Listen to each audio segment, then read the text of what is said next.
And people quite often will say it's overload. So if you end up thinking it's overload, you can send me an email and I will respond. I get probably anywhere from 10 to 15 emails every week. And they range from people who went to one of my presentations and said, you know, you said this at the presentation, or somebody call. Another type is somebody who says, you know, I went to your presentation and you didn't mention this particular situation which I've had happen to me. What should I do? I got an email over the weekend from a person in Brattleboro who said she had an email from someone who wanted her to verify her email account with their company. And she actually uses that company, and it turns out it was a scam. So what they wanted to do was get her email address and password to her email. That would give that person access to the email account, and they could then go through all your emails. So these people are very clever. We can't underestimate. Any of you actually fall victim to a scam? Oh, yes. And once an enterprise gets your credit card number, they start selling it to a lot of other scammers. Yes. And it's devastating. This is, you know, these folks operate in a network. Oh, sure. And they share the information. So if they're not successful, quite often they will simply sell that information or give it to a colleague, and somebody else will try using your information. They cooperate wonderfully with one another. I'm going to tell you a story about a person who was at one of my presentations. This was probably 5 years ago. At the end of the presentation, she walked up to me. Probably, I would say she was about 65 or so in age. And she said, I just had the strangest thing happen to me. Oh, tell me, I can't wait to hear. And she said, I got a letter from Key Bank, and I don't have an account at Key Bank, so I thought they were marketing something, and I just tossed the letter away. Okay, that's reasonable, I guess. And then she said, I got another letter from Key Bank, and I opened it up, and it said, there's a problem with your account. Please contact the local branch. She said, but I don't have an account at Key Bank. So she went down to the local branch in Brattleboro, spoke to the teller. The teller called one of the folks out from the back room, went into his office, and he said, oh yes, you opened an account last week. She said, no, I didn't. Well, it says right here, you opened it up online. And the reason why we sent you the letter is the birth date that you used on the account doesn't match with our information from the credit bureau. So we were wondering, do you want to keep this account? She said, I didn't open it. Somebody was able to access all the information necessary to open a checking account in her name, which means name, address, social security number, phone number, all of that, used it to open an account, would have been able to get a starter set of checks, then write out those checks for whatever amount, and of course they would come back on her. Now, that's a pretty clever scam. And I got very concerned about it because that woman was my wife. She had somebody steal her identity, go through the process of using it to try to, again, steal something else. So that's, that's just a basic idea. The scammers are very good at what they do, and we're going to be looking at a lot of information. Please, anytime you have a question, just say, I have a question. Just a brief intro. What we're going to be talking about will be fraud trends. What are the things that are happening right now in Vermont, New York, and Massachusetts? What should we be looking for? We're going to take a look at the Con Artist Playbook. That basically is a handbook for con artists, what they use in order to get us to lose our money. Then, we'll take a moment to look at what you can do to prevent yourself from falling into traps. And then finally, what are the resources available for you that you can use on an ongoing basis? And there are a lot of things. So with that as kind of my introduction, let's look at the trends.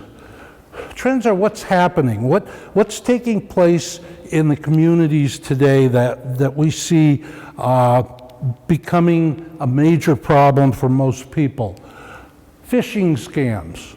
Now, these are scams that are basically you receiving an email, a phone call, and that scam is attempting to collect information from you. They're not trying to steal money from you, but they want information. So you get a mystery call out there, and it's from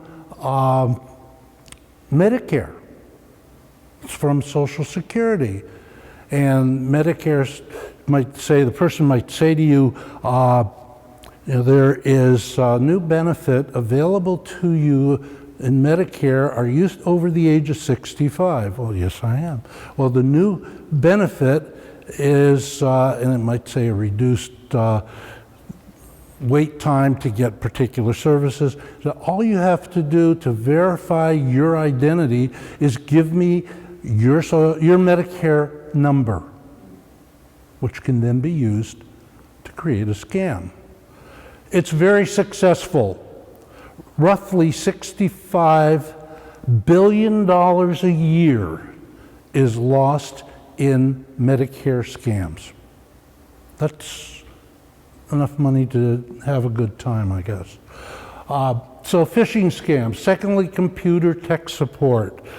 Phone calls, emails telling you there's a virus on your computer. And all you have to do to take care of that is give us access to your computer. You can do that online. And a lot of people fall victim to that, and then the person is able to copy every single item that's on your computer. Third type is romance scams, and I never thought of romance scams as something that really I should spend a lot of time on, but in 2021, roughly $300 million was lost by victims of romance scams. And for the most part, these are scams that take time. The scammer will get to know somebody, usually through social media, Facebook page, or even a dating website, convince the person that they're trying to scam to leave that website and just communicate directly. And over the months, get to know the person, know what they like, what they don't like, and use that information to build a profile, and finally say something like, I'd really love to come and visit you, but my car is broken down and it needs $3,000 of repair. Can you help me? And by now you've got a relationship with that person, and it's very easy to say, sure, I'll help you, because you think you know who they are. So those are the three biggies in New England right now. Last year, What we believe is about 60 million Americans ended up falling victim to some form of fraud. And that came up to $120 billion, and that doesn't include Medicare fraud. That's a lot of money and a lot of people. But the reality of this is that's not the true number or numbers, because that only accounts for the people who reported the scam that they fell victim to the Federal Trade Commission, one agency. Doesn't include the money or the people who reported to the FBI, the people who reported to the Vermont Attorney General's office or anywhere else. And sadly, it doesn't include the people who never reported the scam. Most of us find that if we lose money to a scam, it's not something we want to broadcast. You're not going to walk into church social and everybody's talking about their grandchildren and you're going to say, oh, by the way, I was scammed for $20,000. You don't do that. You kind of go, I should have known better. It's embarrassing. I don't want people to know. And as a result, the vast majority of scams are never reported. Every 2 seconds. So I've been here for about a half hour or a little more. Every 2 seconds of every minute, of every hour, of every day, somebody is having their identity stolen. And it happens one-on-one, and sometimes it happens in large groups. Anybody recognize any of those? Anybody ever shop at any of the places that are on that list? Yeah. Anybody ever file their income tax? If you haven't, raise your hand, because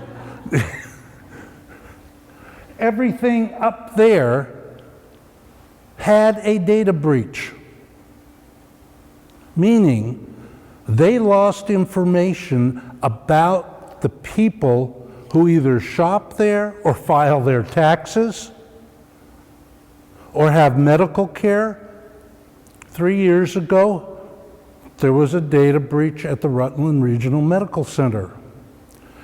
Every patient of the medical center for the previous 10 years had their files stolen. Every patient. Well, what does a file have? Has all the medications you're taking, all the medical conditions you have, anytime you've gone for a test. All that information is sitting there, along with, if you're on Medicare, your Medicare number, if you're not on Medicare, your insurance card numbers. All of that was lost at Rutland Regional Medical Center. I was doing a presentation in Rutland about 3 or 4 days after the medical center announced this. And when I started talking, and I said, are there any questions? One person stood up and said, do you know anything about this letter that I got? And I didn't. And then everybody else in the room said, I got one of those letters too. That's how widespread this is. Everybody up there has had a data breach, meaning their files have been accessed illegally and somebody was able to retrieve the information. Now, in my case, I have an Apple computer.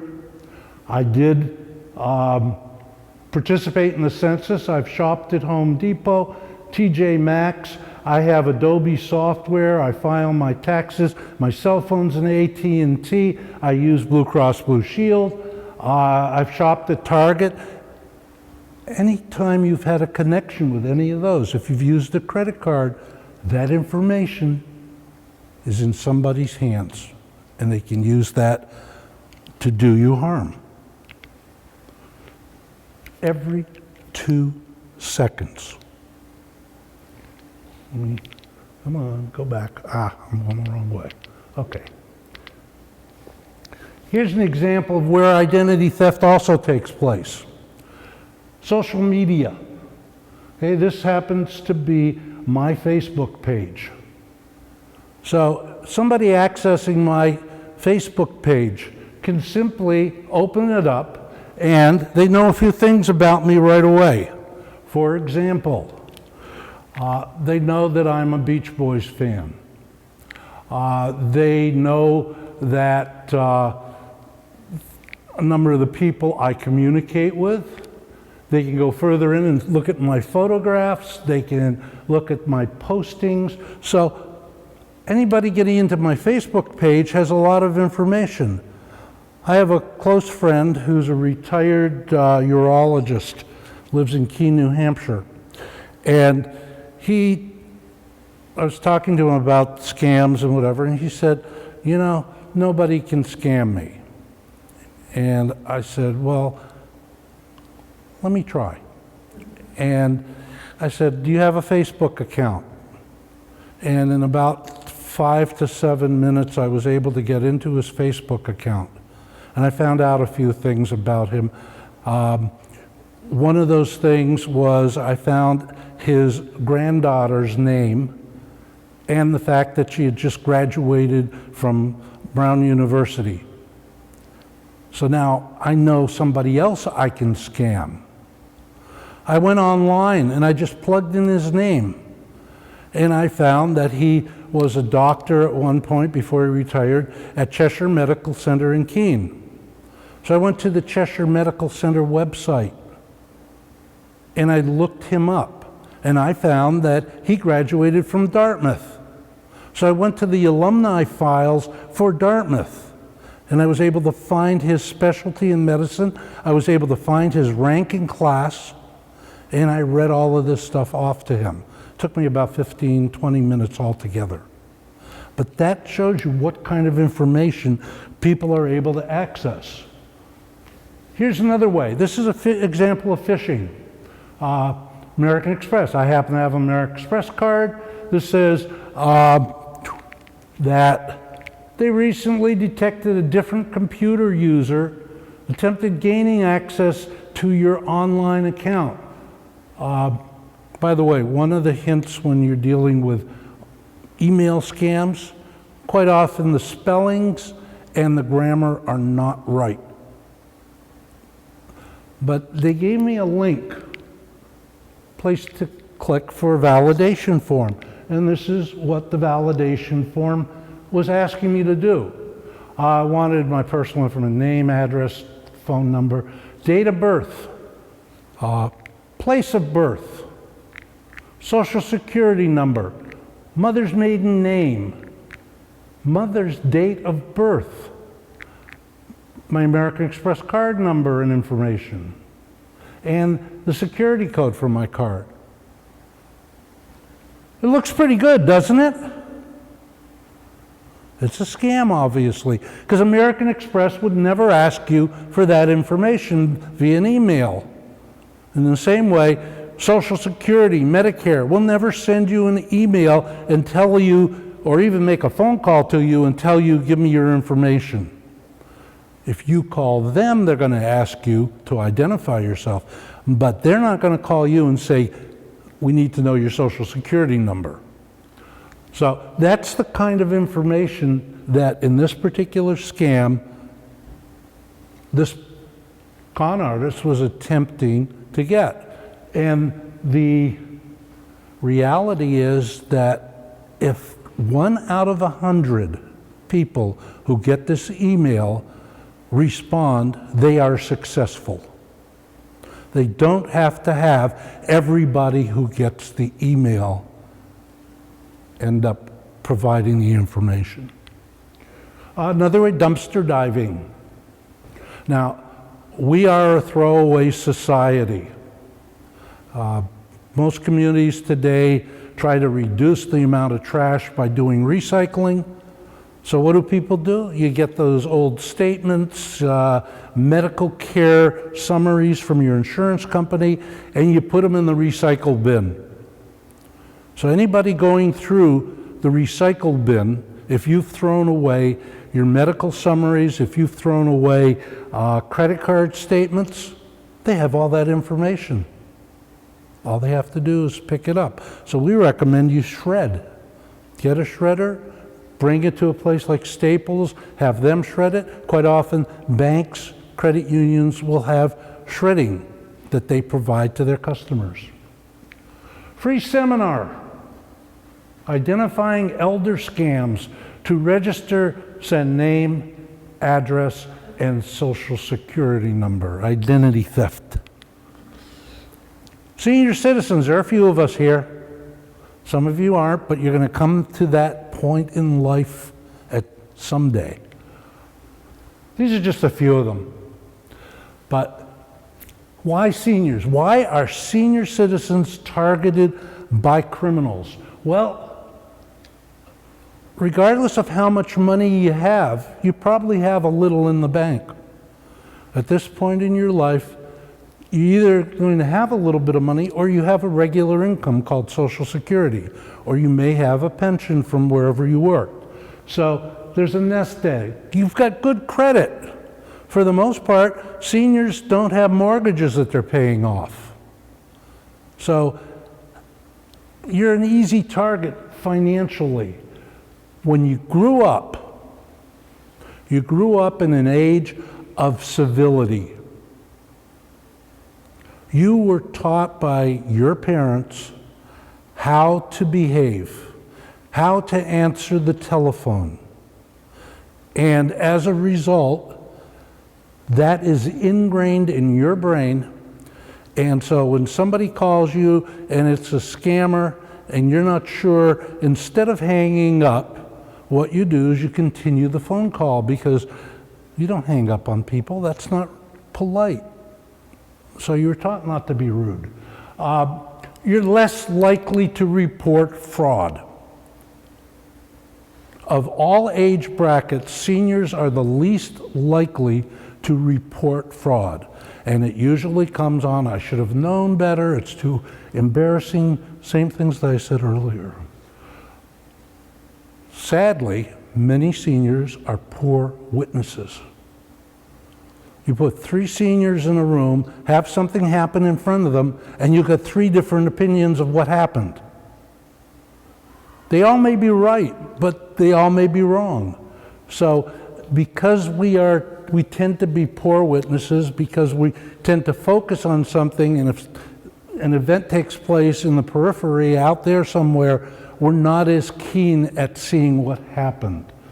And sadly, watch TV. Okay?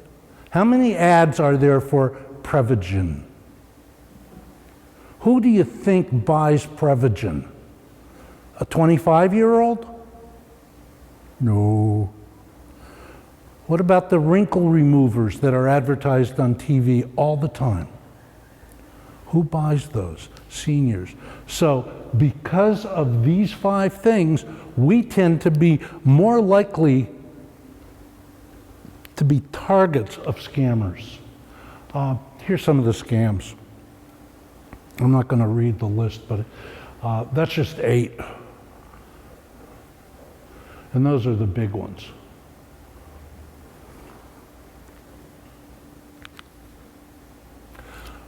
I am going to identify a couple of the scams. One is the grandparent scam.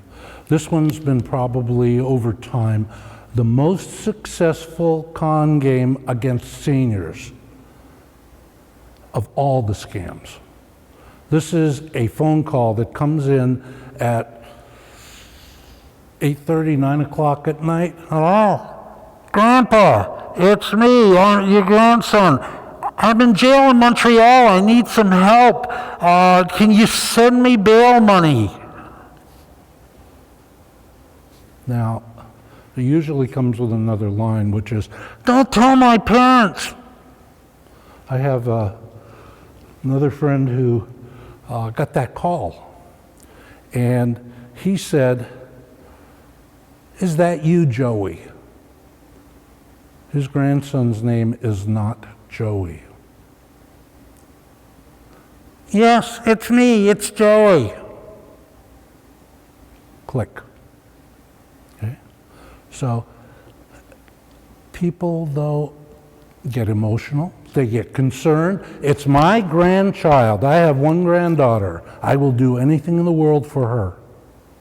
And as a result, I can be a victim of this kind of identity theft. Probably won't be because I've been studying this stuff for the last several years. But it's that late night call. Don't tell my parents, please. And the other is the romance scam. Romance scam is quite different than the grandparent scam, because where the grandparent scam happens in the duration of one phone call, sometimes two,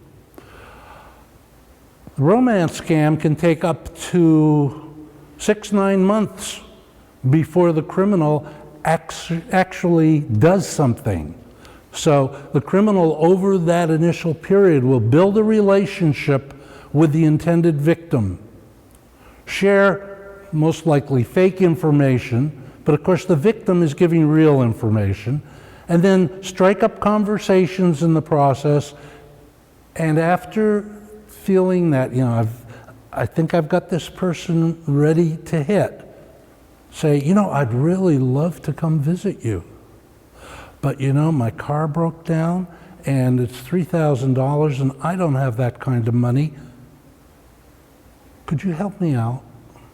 And you built up a relationship for 6 months, probably you would give the money.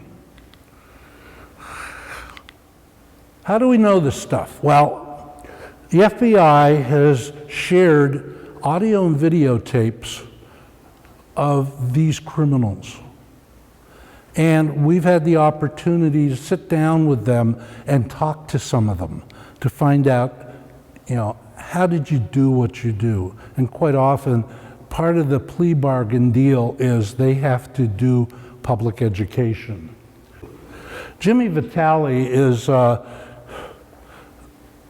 he was arrested, I think, maybe 10 years ago, and ended up becoming a spokesperson with the FBI about how to avoid scams. And here's one of the things Jimmy says. These are dangerous people that you are on the phone with, okay? Make no bones about it, I am a dangerous person on the telephone. If I choose to be fraudulent in my practices, there is nothing that's going to stop me from taking lots of money from people, period, the end. There are many other people just as dangerous as me. I got to meet Jimmy. He has a great personality. He, after talking to him for probably an hour, I felt like taking my wallet out and giving him money. That convincing. And the other thing about Jimmy, he has attitude. And I asked him about that, and his comment was, yeah, we all do. The difference between me, meaning him, and you, meaning me, is I know how to use the attitude. That's kind of scary. The goal, get you to be anxious. Build up a level of anxiety. Because when you're anxious about anything, when you have that heightened emotional state, your logic and reason goes out the window. You are no longer thinking clearly. And it doesn't have to be a criminal thing. It can be just a normal decision. Example of the ether.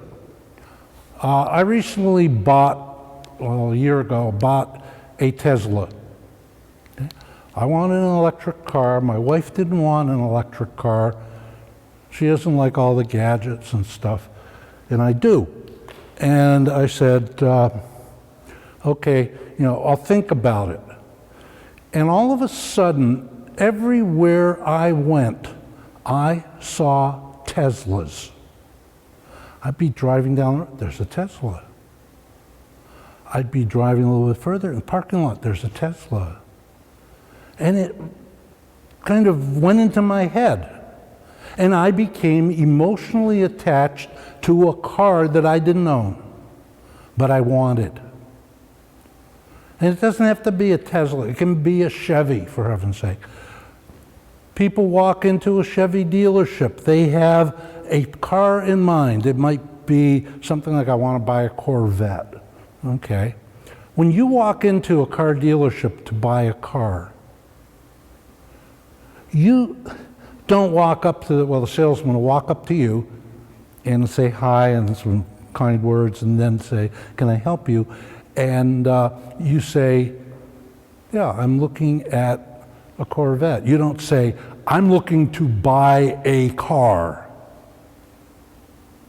No, you're going to name the car. So now, that salesperson knows what you're looking for right away. And you say, well, otherwise, how could he help me? But you say, he knows where you're focused. You want a sporty car. Okay, I got that car. Yeah, we have Corvettes. And this thing progresses to the point that he'll say, do you have a car to trade in? Well, yeah, I have a car to trade in. And he'll say, let's take a look at your car and I can tell you what I can give you for it. So now, somebody takes my car, drives away, and I'm hostage to the car dealership. I'm sitting there. I can't go anywhere. And the salesman is talking to me. He says, you know, I wish you came in just this past weekend because we had this sale, pre-July sale on cars, and we were giving $1,500 towards the purchase of the car if you bought one. But gee, sadly, that deal is off right now. But I'll tell you what, see if you can fill in the line here. I think you're a really nice person, you know, and I'd like to do something for you. So I'm going to go speak to My manager. my manager. And he walks away. And now I'm sitting there and I don't have a car and I don't have a salesman and I want a Chevy Corvette and I'm just getting very anxious. And he comes back and he says, we can give you that deal. My manager said we can give you that deal that was exclusive to last weekend, but he'll only let me give you that deal if You buy the car now. you buy the car now. See how that's how the ether works. That's how we get dragged into this sort of thing. Now that's a perfectly legitimate activity, car salesman, but think of that in terms of a criminal using the same technique to get into your head. Like, my thing isn't working. Okay, let's go this way. I have to tell this to stop. Okay, now we can do it. Here's Jimmy again. The crush or the kill is emotionally driven. It's not logic. If you apply logic to this concept, it's no. I'm not going to send you my hard-earned money. I don't even know who you are. I don't even from Adam. When I wrap that in tons of emotion, that works. The logic goes out the window, the emotion kicks in, now I can deal with you. Now I'm the one with the predator on the phone. I'm Jim from New York. So how do you get persuaded to do something you would not normally do? Because that's what we're talking about. You know, up to 20 years ago, maybe, 30 years ago, if I wanted to steal money from an individual,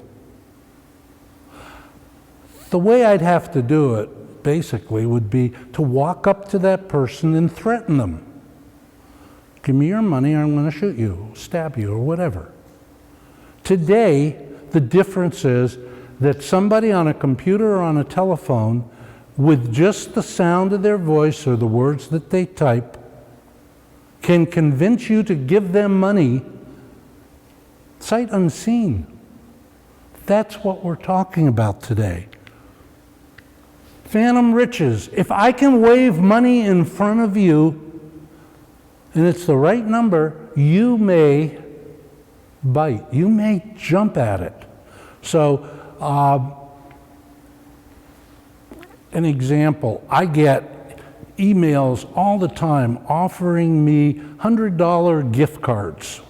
All I have to do is fill out a simple 30-second survey.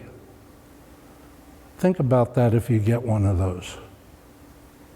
In the real world, do people walk around giving you $100 bills for spending 30 seconds talking to them? No. I don't have a Shaw's in Brattleboro, but maybe you've seen people standing in front of Shaw's with a clipboard, calling you over and saying, I got a couple questions for you. If you answer these questions, I'll give you $100. Does that happen? So why should it happen online? Why should it happen on a computer or on a telephone call when it doesn't happen in the real world? So, waiving money, it doesn't have to be a lot. I get emails from people who are claiming to be officials with the Bank of Scotland or the Bank of Africa saying that they need to dispose of $3.5 million and they're willing to split it with me. Come on. There's no reality to that. Profiling. If I can collect enough information on you, I have a better chance of stealing money from you than if I don't have the information. Because I can use all the little pieces to build your profile, so then I know what makes you tick, and using that, I will steal your money. Here's an example of scarcity. Now, John, back in 1860, from the Philadelphia Mint, there were 22,675 of these coins minted. Of those 22,000, only 4 have survived. Only 4, for God's sakes. Just 4 remain at this grade. Steve Michaels used to go out to coin collector meetings, and he would walk around and listen to conversation, copy down names from the registration sheet that's in the room, and then call people he knew were not professional coin dealers to offer them something like this. And to an amateur coin dealer who wasn't thinking, this is like the Holy Grail. And the amateur coin dealers did not think, now wait a minute, if there are only 4 of these in the world, only 4, why isn't he trying to sell it to the Smithsonian, to a big-time collector? Why is he calling me? You don't think that. What you think is, boy, this is a great opportunity. I get to get one of only 4. That's scarcity, how you play that in as one of these motivating factors. Okay? And it usually is accompanied with something like, you got to get it now, like that car dealer who says, I'll give you the $1,500 if you buy the car now. If you don't act now, you won't be able to win. And the sale ends now. This is something done in commercial marketing. If you've ever watched one of the shopping channels, they use scarcity. There are only X number of these units, or they're only available for a certain amount of time. And if you don't act now, you're not going to get this deal. So it's done by criminals. It's also done in the world we generally work with. Social consensus. Everybody's doing it, so I should be doing it. I don't want to miss the train when it pulls out of the station. All my friends are involved in this. All of a church group, or several people I know. So now it's kind of building on you as social pressure.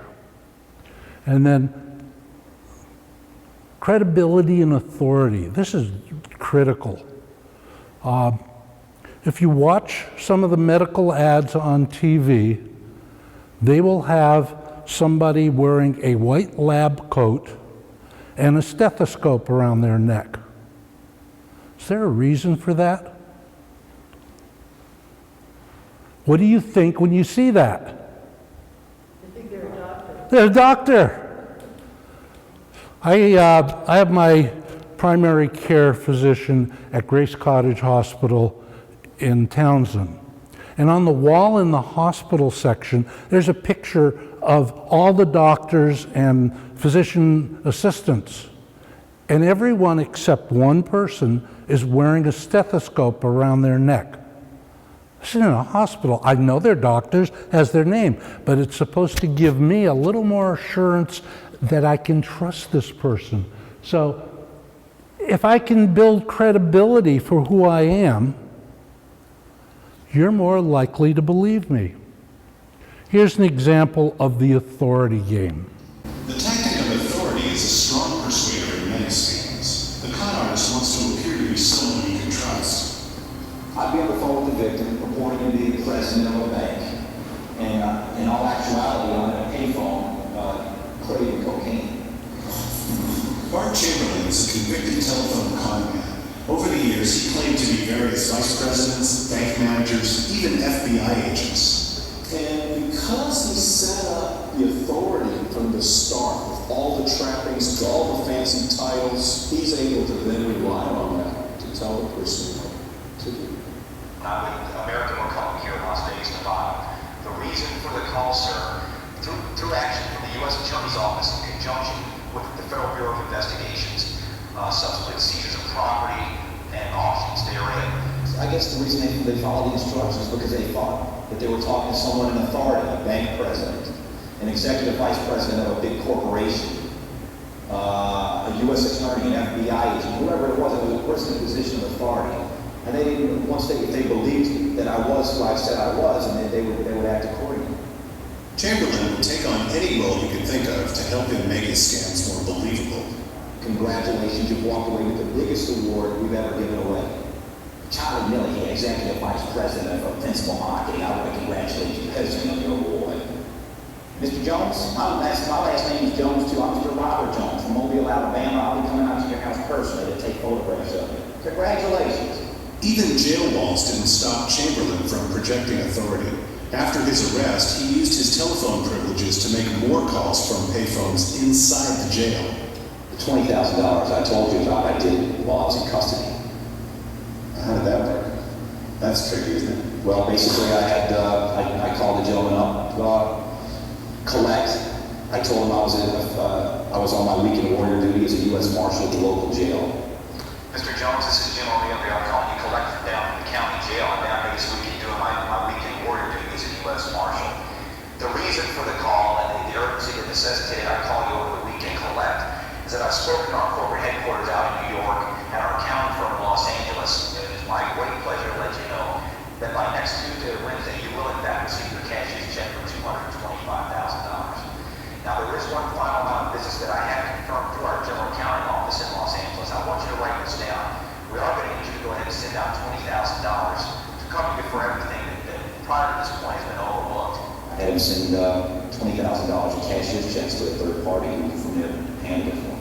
A scam artist, an economic fraud criminal, will take any role they need to take to get you in a role to do exactly what they want.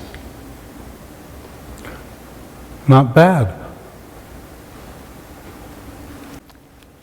If all the good stuff doesn't work, if I can't convince you using my pleasant voice, then the bottom line is I'm going to use whatever I can, and it may be to make you fearful that something negative is going to happen to you.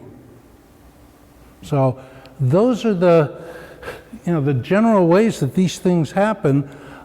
Anything that works, and if you remember those audio clips, anything that works is going to be something that I will use. So how do you prevent it? What do you do to stop being a victim? And one thing is, don't make a decision when you are emotional. Don't make a decision because you're not thinking clearly, and that's going to be critical. Ask questions. One of the things we know about the criminal behavior is that they ask a lot of questions. They want to build that profile of you. And typically, we don't ask the questions that we need to ask. So they have the advantage. Thirdly, before you buy something, you want to read about it. For example, I didn't realize that a Tesla in Vermont in the winter is not a good thing because your battery doesn't last very long. So you're constantly charging the car. I didn't know that. I didn't read about it, and I should have read. Develop a refusal script. Know how to say no. Here's an example of a refusal script. No, God! No, God, please, no! No! No! No! Steve Carroll was very good in The Office. Here's another one. This is Jerry Seinfeld.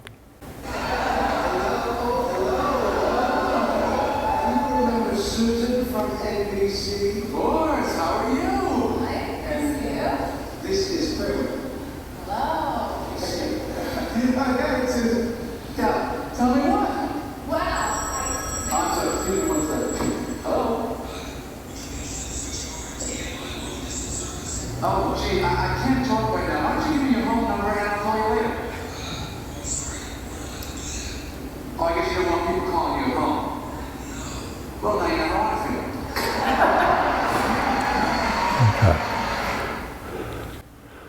Refusal script can just be as simple as click. We urge people, if you don't recognize the phone number, don't answer the phone. And it's one place where most people still have this compulsion to pick up the phone. I have, our home phone is an 802 number. My cell phone is a 413 number. I get loads of phone calls on the 413 number.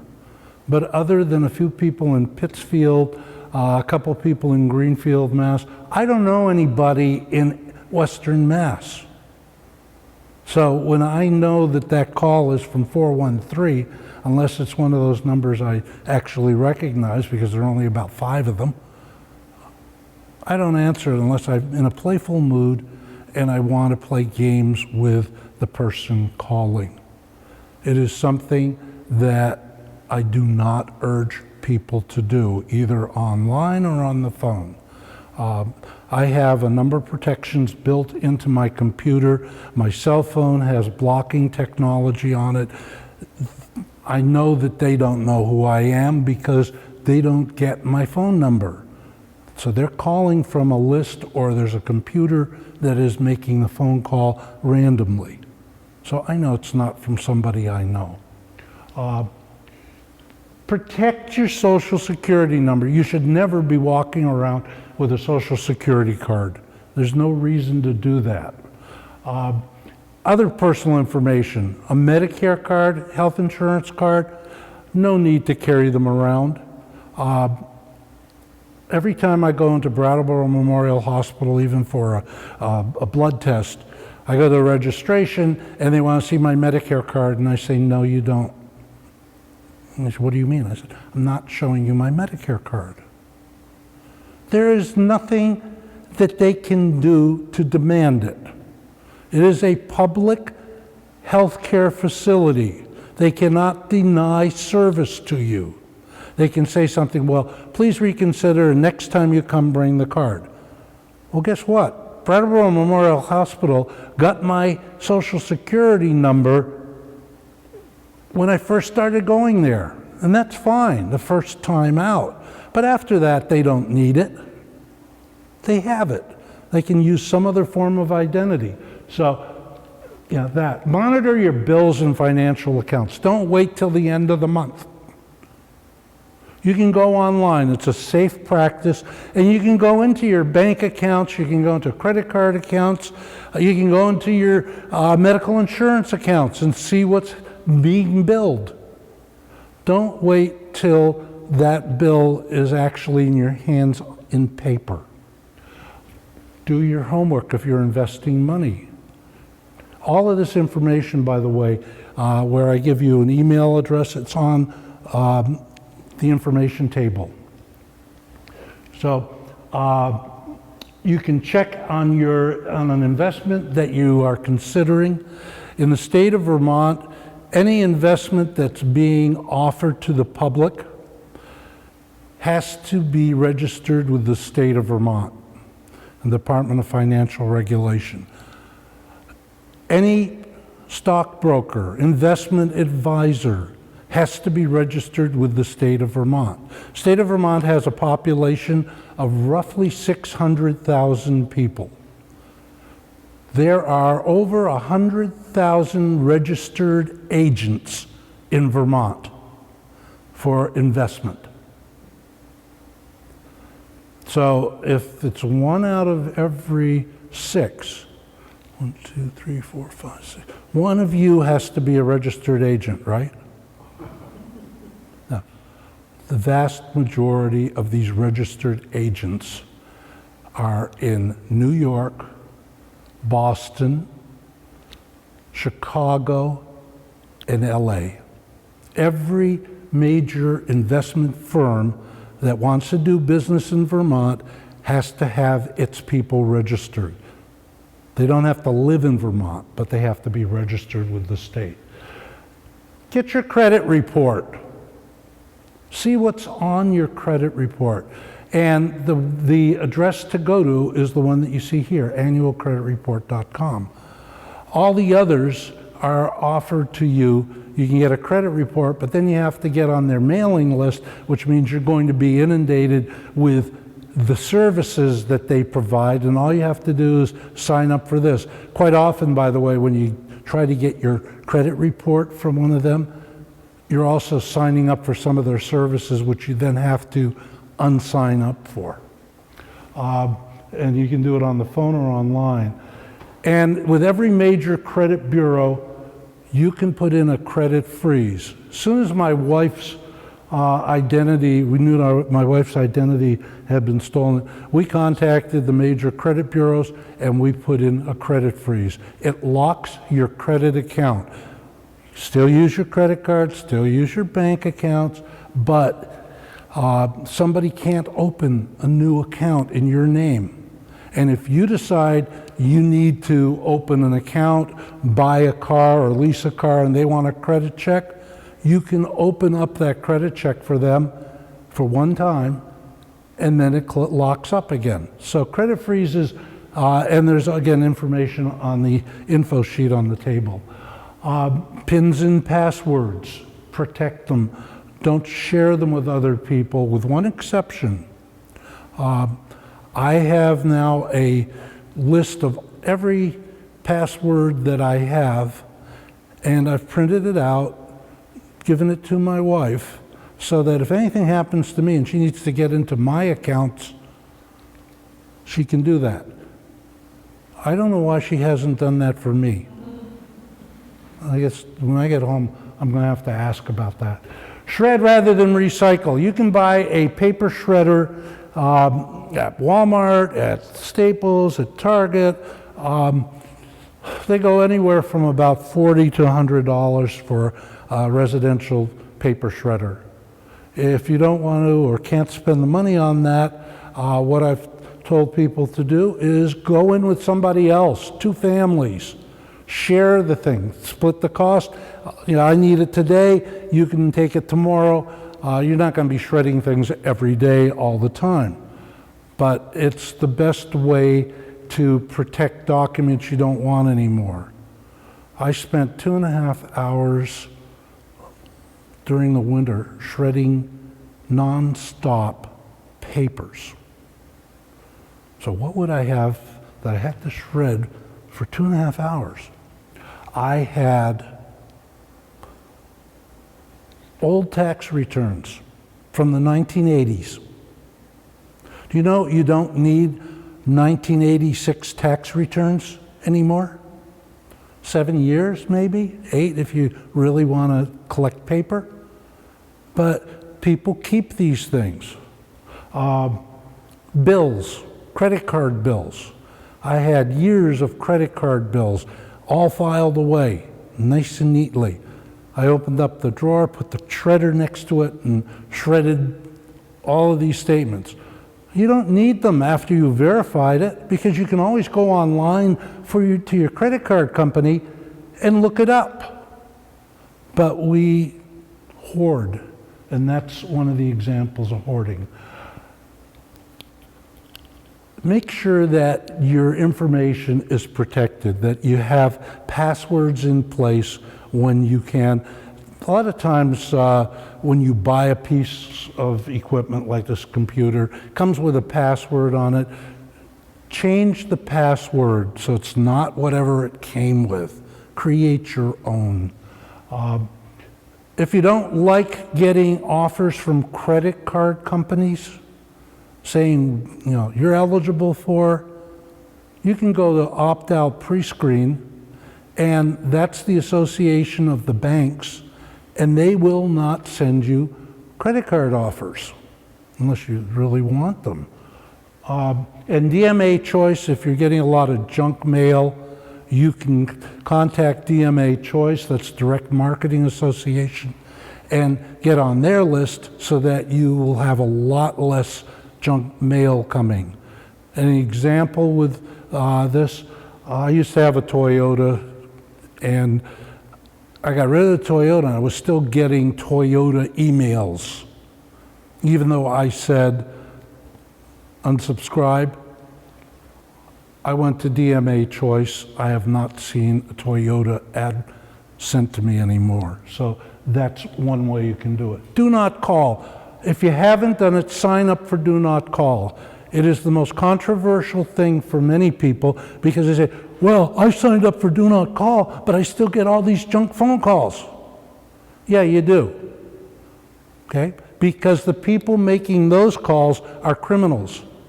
And if you think making a call to somebody who's on the Do Not Call list is going to stop a criminal, no, it won't. But it stops legitimate companies. Norwegian Cruise Lines used robocalls and made calls to thousands of people in Florida who complained about it to the Federal Trade Commission. And the Federal Trade Commission subpoenaed their calling list, counted up the number of people who were on the Do Not Call list, and then fined Norwegian Cruise Line on the basis of each call. There was a fine assessed for every illegal call that they made. You better believe Norwegian Cruise Line doesn't do that anymore. That was in the millions of dollars. Double check references. Don't just take somebody's word for it. Also, beware of people who come to your door and say things like,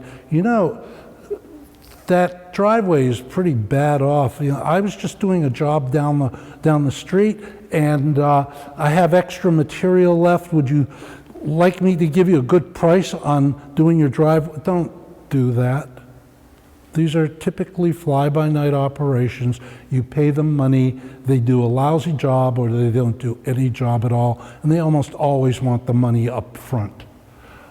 Charities. There are a number of places you can go to check on charities to see if they're really doing what they say they do.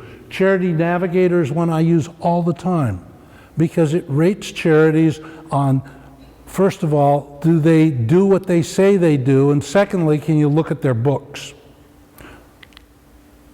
And then finally, you can go to the AARP website. We have a very detailed fraud website for Fraud Watch, and the site is at aarp.org/fraud. And The homepage, in this case, shows you some of the current issues and scams that are going on, and this happened to be one that was highlighting the romance scams. It also has a list of all of these scams. You click on any of those and it will give you an explanation of the scam, how it works, and how to avoid it. The other thing it has, which is a nice feature, is a map.